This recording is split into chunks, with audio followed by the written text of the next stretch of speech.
Up next, Chanel. Chanel is giving demented Olaf. Like, that's the vibe I'm getting here. I think of Chanel, I always think of her like, yes, respecting the theme, but kind of keeping it into this like very old school, very like, I've been doing this before you were born kind of headspace.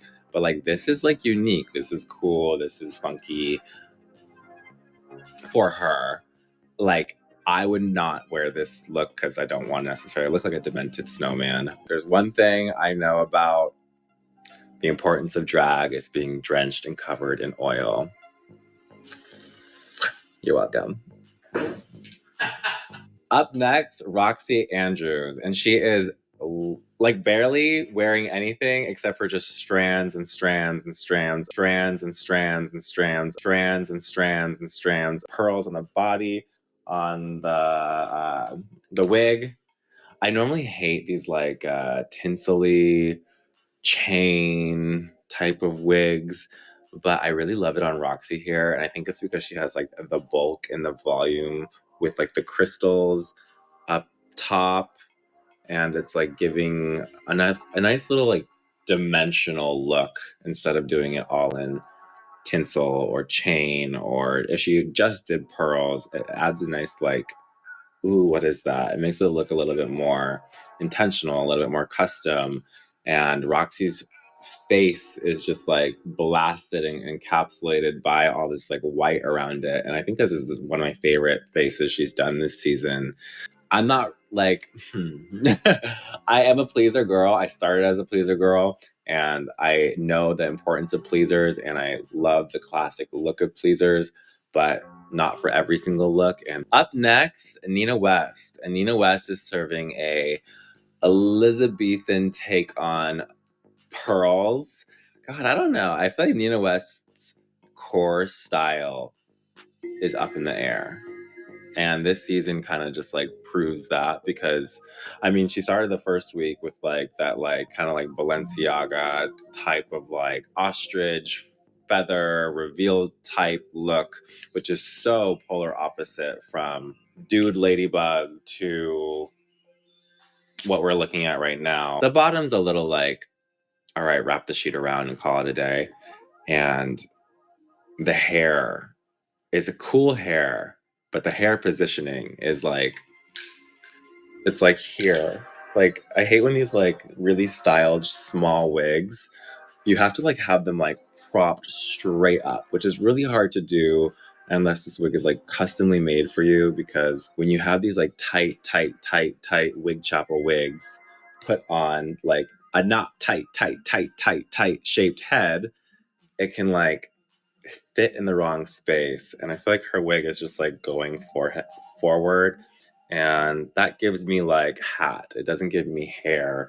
And when I look at someone that glued down a lace front onto their head, it should give sprouted from your head, should give hair, not hat. I do appreciate the big swing of not trying to go under the sea. I just need this to make a little bit of more sense.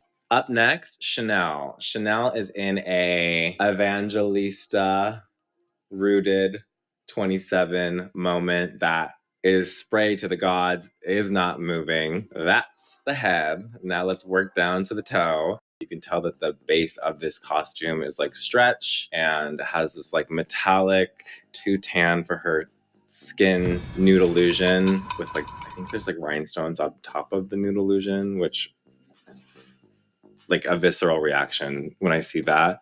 Up next, Roxxxy Andrews. Roxxxy Andrews said, for this runway, you're not gonna stress me out. Roxxxy, I feel like, was like, I'm not gonna show the judges what I'm wearing underneath this. I'm just gonna do it in my reveal and save that moment for saving that moment. Honestly, I feel like I totally understand both sides of it, where you're like, want to take advantage of the runway, but you don't want to show the judges what you're wearing underneath. I feel like I would probably go in the Roxxxy Trinity lane for this, because for this runway, the girls are standing on the stage and you can't really pounce the runway straight down and tee and then back what's the point of really being cunt? So Roxxxy in this like Catherine Delish bedroom, marabou trimmed, teal turquoise moment is a cover up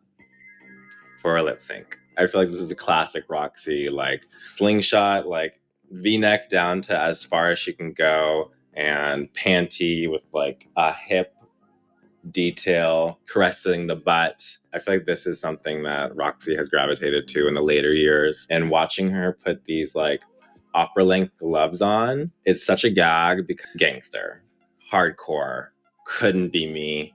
And that's, I mean, I'll spray a piece of stuff to my chest and whatnot, but like, I'm trying to think of the longevity of that glove.